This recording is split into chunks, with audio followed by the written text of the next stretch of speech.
While writing this TED Talk, I tried to spare one word from the script.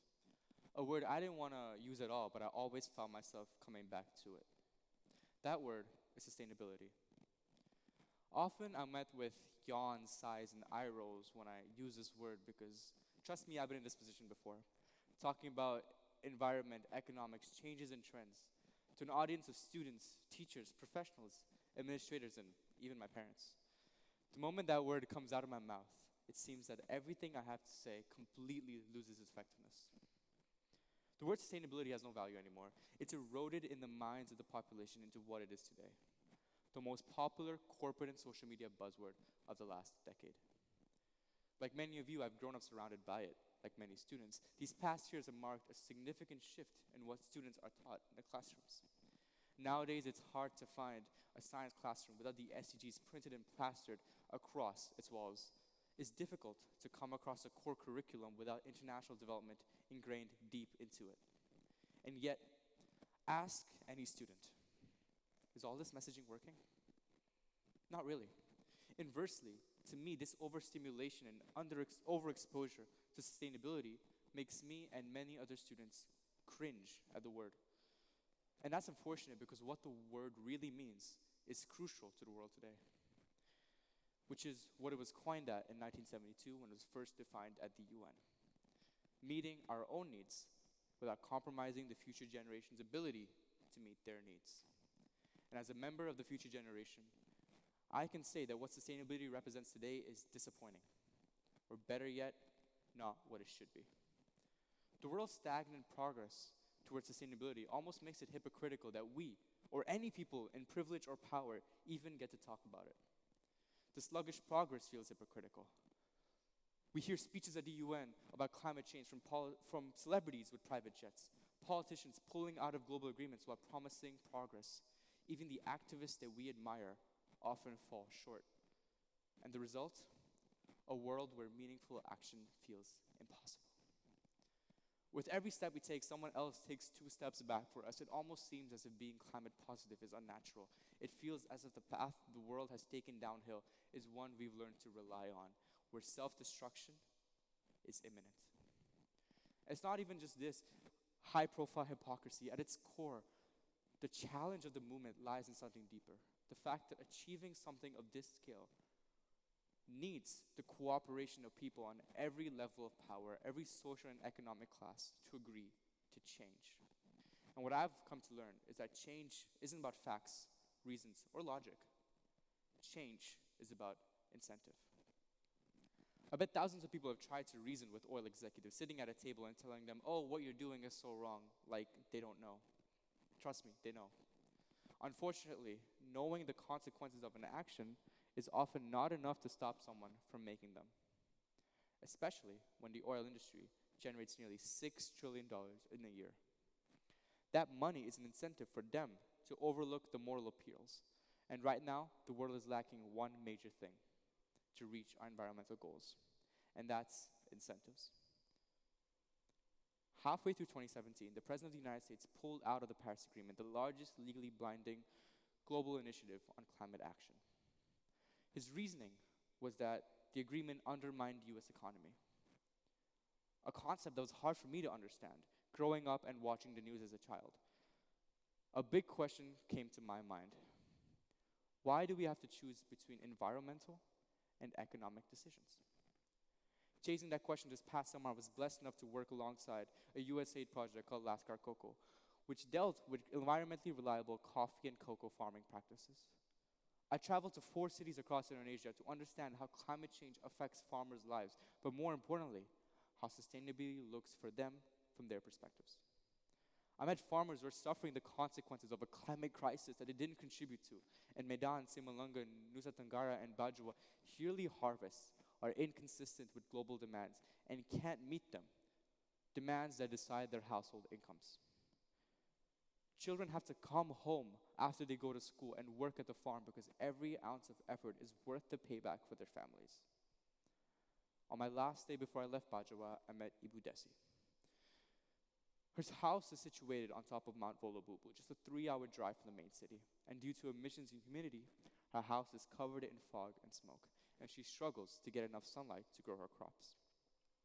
Water has to be transported by trucks every 3 days, and selling her crops is hard, as most markets are nearly 2 kilometers below the mountain. Her cocoa farm wasn't producing enough to feed her family, as she didn't have access to the right fertilizers. It wasn't genetically diverse enough, and she didn't have access to the right materials to even properly irrigate her yield. These weren't just holding back the monetary potential for her business, but they forced her to use alternative materials that, in the long term, harmed her crops and the ecosystems around them. My most memorable conversation with her, was when I talked about sustainable farming, proposing it for the first time. We sat down over a light brew of homemade coffee that she grew herself, and she told me something that stuck out to me. Aditya, I can't afford to farm as is. How can I make my crops sustainable for the environment when they aren't yet sustainable for me?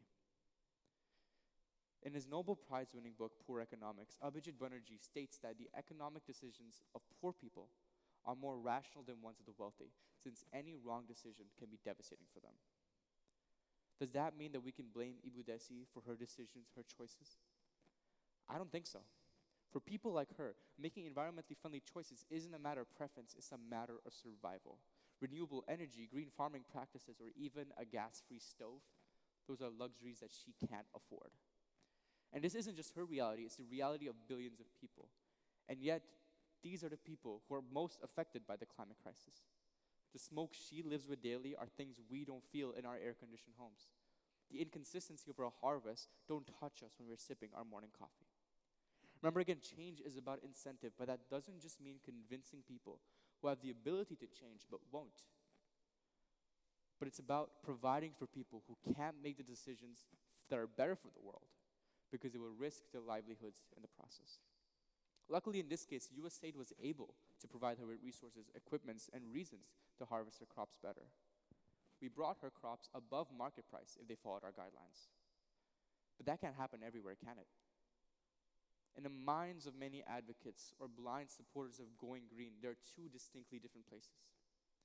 One is a present hell of emissions and extinction lost to mankind's climate crimes. And two is a future green heaven where the sky is forever blue and everyone is consensus and forever healthy. But between these extreme lies, the reality we face today. A messy, complicated world where the steps to progress are far from simple. Achieving that green heaven isn't just a matter of willpower. It requires dismantling and reimagining the systems that our very world relies on. Further creating new systems in place that often overlook their feasibility. Systems such as a recycling system that perfectly sorts and reuses waste, overlooking the fact that most plastic types aren't even recyclable, or that past recycling systems lose money over time.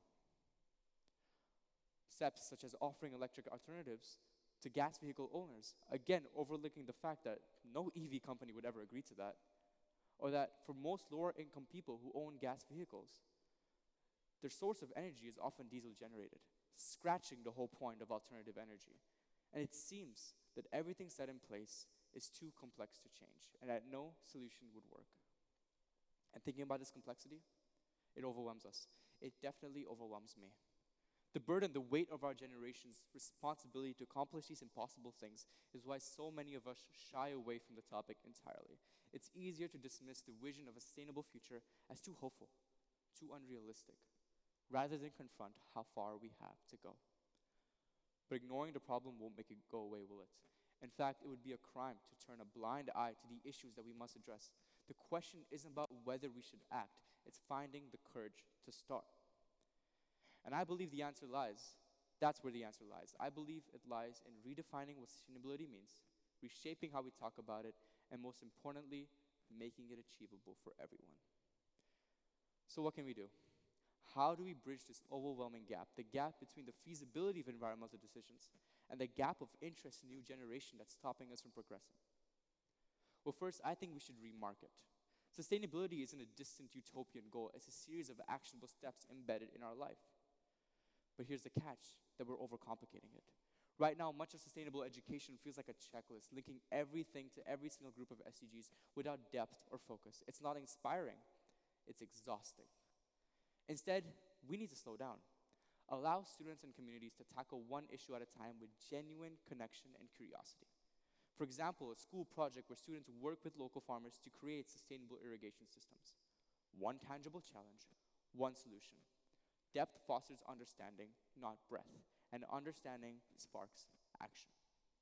Secondly, how we reach that global generation is about making that choice easier and more economically sound for the people who are affected.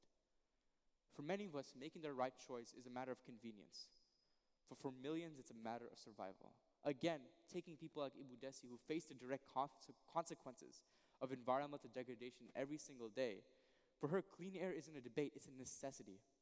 Yet people like her often have the least access to the exact solutions that would help them out.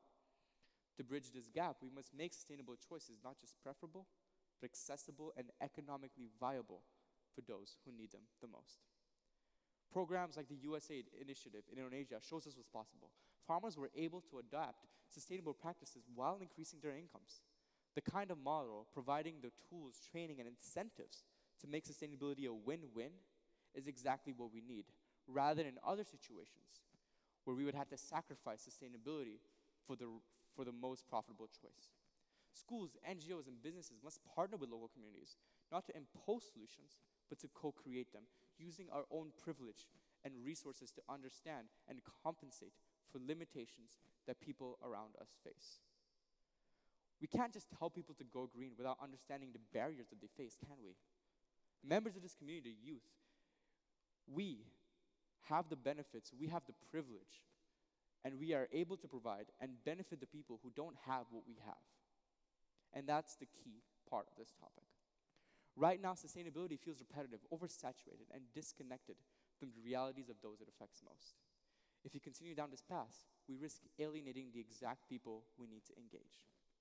No one person, no single policy will solve a crisis of this scale, but shifting our approach, focusing on education that empowers and choices that include, and solutions that prioritize equity, we can turn impossibility into progress. The future doesn't have to be perfect, but it must be better. Sustainability may seem like an impossible dream today, but tomorrow, with courage and collaboration, it can become a reality. Thank you.